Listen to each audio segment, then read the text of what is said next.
Tell us a little bit about the museum social media world and how it differs from what some of our listeners who might work more on the company side of social, what are the comparisons and contrasts there?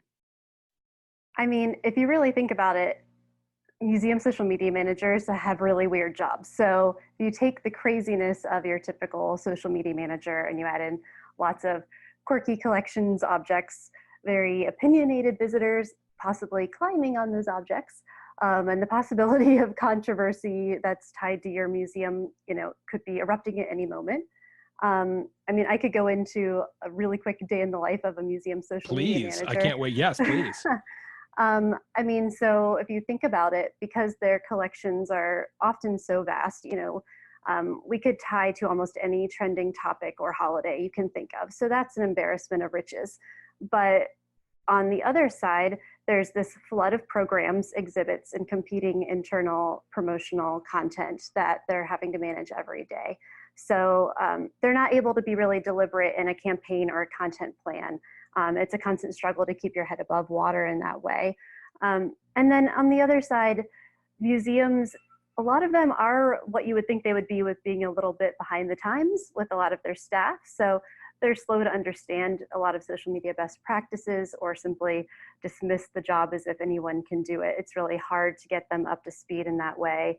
The C-suite still is, thinking of social media managers, generally speaking, as lesser than, or giving them fewer resources, and that's really frustrating. And similarly to any social media manager, they are the frontline digital customer service. On top of everything else, they're still doing 24/7 monitoring, but museums often are major tourist attractions. So there's endless comments, questions, reviews. At one conference that I went to, a friend from a major DC museum described tracking visitor Instagram stories as, I can only qualify that with overwhelm, right? There's just so much to keep track of. It's been really interesting to see the conversation ebb and flow around self-care and burnout lately. And that's really what I've been on a little bit of a mission to bring to light more recently, is the misuse of the term burnout, actually, that really people keep putting the impetus on the employee to solve the problem. And so that's why we're going to groups like Facebook groups to have that support system.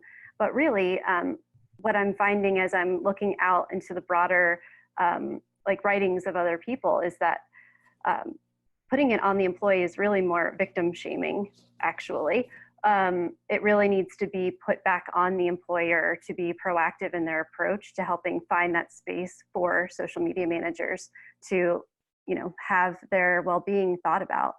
And so I found this recent article in looking outside of the museum social media manager sphere from a writer and a social media pro, Ella Dawson, that just hit recently. And it really resonated with me. And this metaphor she said was, you can't unburn burnt toast because once you're burnt out, you're burnt out. It's pretty much, you're just kind of done. So really what we need to do is work together to prevent it. And so this clearly, obviously, isn't just a museum social media manager problem. It's a wider social media manager problem. Because of this movement around self-care and the now very, very large Facebook group that has taken up some of these challenges and questions, do you have specific tips for Social Pros listeners, many of whom are, of course, social media managers in museums or otherwise? Do you have specific self-care tips that you would say, you know what, to help you avoid getting burnt out in your social media career? Here's some things that, had you thought this through earlier, you would have made sure to have done years ago when you were just kind of getting started in this. Mm-hmm. I would definitely say that in keeping in line with the argument about putting the impetus on your employer rather than yourself, that having a conversation about your needs up front is really important.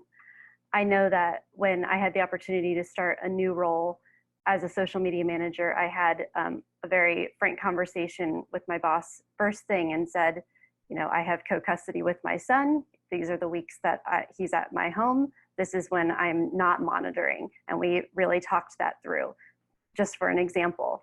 I think that's really important. Again, just taking the stigma away and talking about the challenges and making sure that they will advocate for you.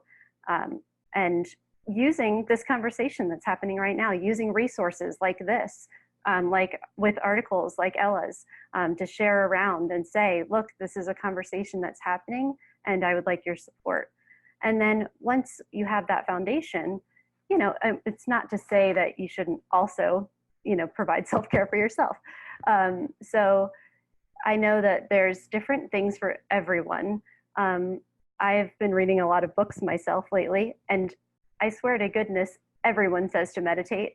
I really have been trying to more. It's really hard when you have small kids and a busy life. But, you know, I actually am really trying myself.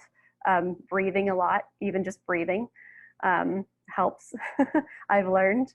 But yeah, just taking that time to think positively, put positive energy out into the world, and positivity will come back around to you. I really do feel that that's really true. What tips do you have for Social Pros listeners who are either maybe in a Facebook group or are admins of a Facebook group, or want to start a Facebook group either amongst their colleagues and peers or even for their customers? What tips do you have about Facebook group administration and creating that kind of thriving culture there?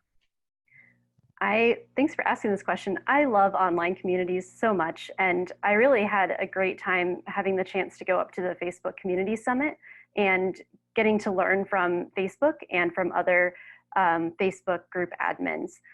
It really is amazing to get to learn from these other people and to see what sort of actual strategies and tactics they're doing. And really it's about, again, I mentioned it earlier, modeling behavior, encouraging those who have shared positive or encouraging content that you want to see. And in those early years in the group, it's kind of natural for me. I always want to be the cheerleader for people. I always like to encourage successes, and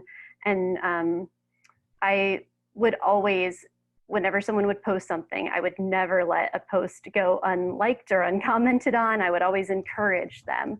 So it wouldn't be just me posting content. We also have